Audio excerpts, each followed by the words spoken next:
Coucou tout le monde. Alors on se retrouve aujourd'hui pour faire une carte. Alors pour prendre les mesures, c'est toujours pareil, c'est-à-dire que je n'en prends pas, je fais des petites marques au crayon et je vais tout de suite prévoir mon matage. Parce que vous allez voir, je vais percer un petit rond dessus. Donc je colle le carré sur lequel je vais travailler sur mon matage et ensuite je vais pouvoir découper dessus. On fait une petite carte avec une fenêtre.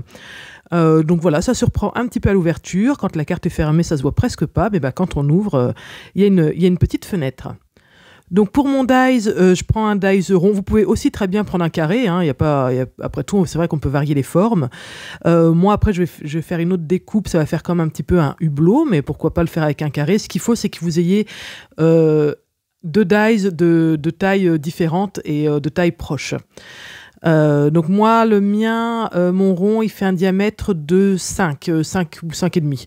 Donc voilà, prenez entre 5 et 6. Si vos cartes sont de format standard, on va dire, prenez entre 5 et 6. Ensuite, je vais venir aussi perforer mon fond de carte. J'ai pas fait les 3 d'un coup parce que sinon c'est trop épais. Ça passe pas dans la machine. Hein. Moi, à chaque fois, c'est du papier de 200 grammes, je crois. Donc x3, c'est vraiment pas possible. Donc du coup, j'ai fait une marque au crayon gris et j'ai refait ma découpe après. Voilà, comme ça, je suis sûr que ça correspond bien. Je garde ma découpe de mon fond de carte. Je garde donc le rond et c'est le rond, là-dessus je vais venir tamponner mon sentiment et je viendrai le coller par la suite. Cette planche de tampon, elle est vraiment sympa. Je l'avais eu en cadeau dans le magazine Passion Carte Créative. Hein. Je vous en parle vraiment énormément parce que je l'adore. C'est vraiment trop sympa. Souvent, j'en achète d'autres.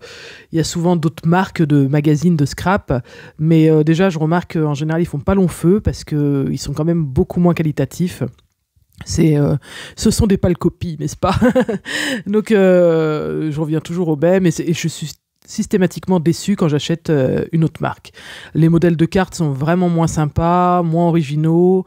Dans le magazine, il y a aussi des papiers avec des propositions de cartes qu'on peut faire avec les papiers. Enfin, c'est vrai que il est quand même très très sympa. Autant le Passion Carte Créative que le Passion Scrapbooking d'ailleurs. Voilà, et donc je sais plus, ça devait être au réabonnement. De temps en temps, j'ai mon mari qui me fait la surprise de m'abonner et ça devait être en cadeau à l'abonnement. Elle est vraiment sympa et en plus, c'est des mots qui sont écrits en français, donc c'est vraiment chouette.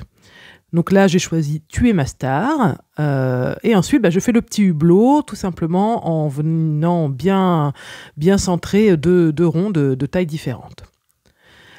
Alors après, un petit tamponnage que je fais sur la presse à tampon. Moi, je tamponne toujours 2 fois pour que le noir soit plus intense. Mais, et puis, enfin voilà, ça ressort mieux.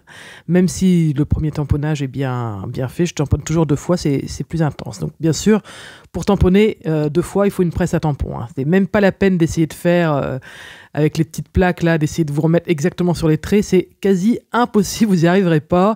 Et du coup, ça va faire un effet un peu flou là si vous faites 2 traits très très proches. Non, il faut une presse à tampon. La mienne vient de chez Action, je crois que je l'avais payé 4 €. Par contre, ça fait un moment que je ne l'ai plus vu, d'ailleurs, en vente. Mais bon, souvent, ça s'en va et ça revient, les produits chez Action. Donc, mais il ne faut pas hésiter, elle est pratique et franchement, elle ne bouge pas. Enfin, elle est fiable. Voilà, elle est fiable. Donc, il faut tamponner un motif qui soit un petit peu haut. Un petit peu long parce qu'on va venir le couper en 2 et il y aura l'espèce de hublot au milieu. Donc il faut quand même un tampon qui soit assez grand. Après moi forcément j'ai choisi une fleur parce que déjà j'adore ça. Donc du coup j'en ai énormément. Je suis moins un petit personnage, c'est moins mon truc. Donc j'ai choisi une fleur comme d'habitude quoi. D'ailleurs je suis en train de penser que je pourrais peut-être rajouter un petit papillon là. J'ai la carte sous les yeux et voilà, je vais peut-être rajouter un petit papillon. Une petite astuce là que j'ai vue sur un petit tuto là dernièrement, c'est de faire un très très très léger fond quand on colle comme ça un tampon. Et je trouve que c'est une super idée sur une couleur très très claire de Distress. Ça fait juste un petit halo, mais vraiment très pâle. Hein. Faut que ça se devine à peine. Et en fait, ça crée un petit peu de profondeur. Le tampon ressort mieux. Enfin, ça fait vraiment une finition très très sympa. Donc, je vais essayer d'y penser un petit peu plus souvent, mais c'est une bonne astuce. Donc pour être sûr de bien découper, je fais une petite marque au crayon gris. Et en fait, cette espèce de hublot que je suis venue créer va venir, du coup, on verra, voilà, si c'est pas exactement bien collé au bord du rond, c'est pas très grave parce qu'il y a le hublot qui vient cacher. Et il faut pas non plus que ça dépasse de l'autre côté parce que quand on ouvre la carte, il faut pas que ça se voit non plus. Donc voilà, une fois que j'ai collé, je peux enfin coller mon hublot qui va venir finir le tout. Et ça va permettre aussi à ce que mon sentiment au milieu ressorte bien. Donc vous ne manquez pas de remarquer que j'ai colorié la fleur en violet bien sûr, hein, parce que tout est toujours plus beau en violet comme d'habitude.